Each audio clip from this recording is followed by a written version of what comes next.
તો નમસ્કાર મિત્રો, સ્વાગત છે ફરી એકવાર આજના વિડીયોમાં. તો આજના વિડીયોમાં આપણે વાત કરશું કે જે મત્સ્ય ઉદ્યોગ જે કરતા હોય, જે ખેડૂતો એટલે કે દરિયામાં જે મચ્છી કાઢીને જે વેચતા હોય એના માટેની આ યોજના છે, જેમાં મોટરસાઇકલ વિથ આઈસ બોક્સ મળવા પાત્ર છે. તો તમે અહીંયા જોઈ શકો છો, આ આઈ પોર્ટલ છે. આમાં મોટરસાઇકલ વિથ આઈસ બોક્સ જે મળશે, જે કેને મળશે અને તેના માટે શું શું ડોક્યુમેન્ટ જોશે તે આપણે જાણી લઈએ આ વિડીયોમાં. તો સૌથી પહેલાં આપણે જાણશું આની વધુ જાણકારીમાં, એટલે કે અહીં તમે જોઈ શકો છો કે વધુ જુઓ એવું કરીને એક ઓપ્શન છે, એના ઉપર આપણે ક્લિક કરશું.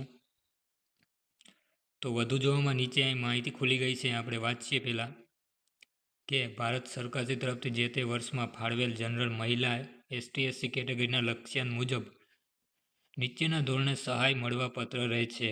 લાભાર્થીએ મોટરસાઇકલ વિથ આઈસ બોક્સ, એટલે કે મચ્છી ઉદ્યોગ કરતા હોય એના માટે આઈસ બોક્સ પણ હોય છે અને મોટરસાઇકલ હોય છે, જે યુનિટ કોસ્ટ ₹75,000 છે.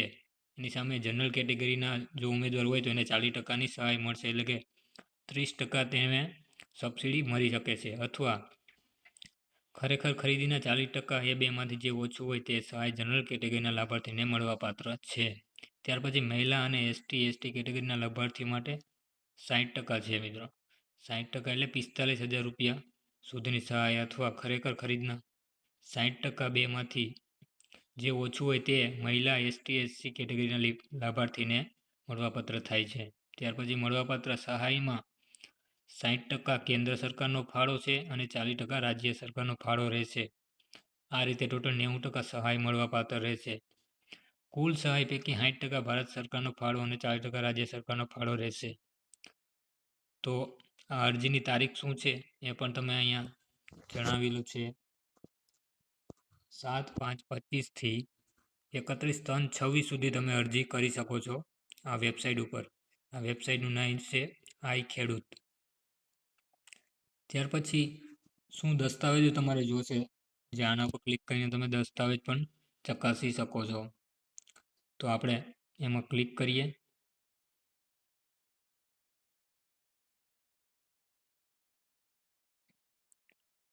તો મિત્રો બેક આવી ગયા અને પાછી આપણે આ યોજનાની મેઇન લાઈન ઉપર આવી ગયા છે, જેમાં મોટરસાઇકલ વિથ આઈસ બોક્સ, તેના ઉપર દસ્તાવેજો અહીંયા લખેલ છે. એના ઉપર આપણે ક્લિક કરીને દસ્તાવેજો જાણી શકશું કયા કયા ડોક્યુમેન્ટ તમારે જરૂરી છે.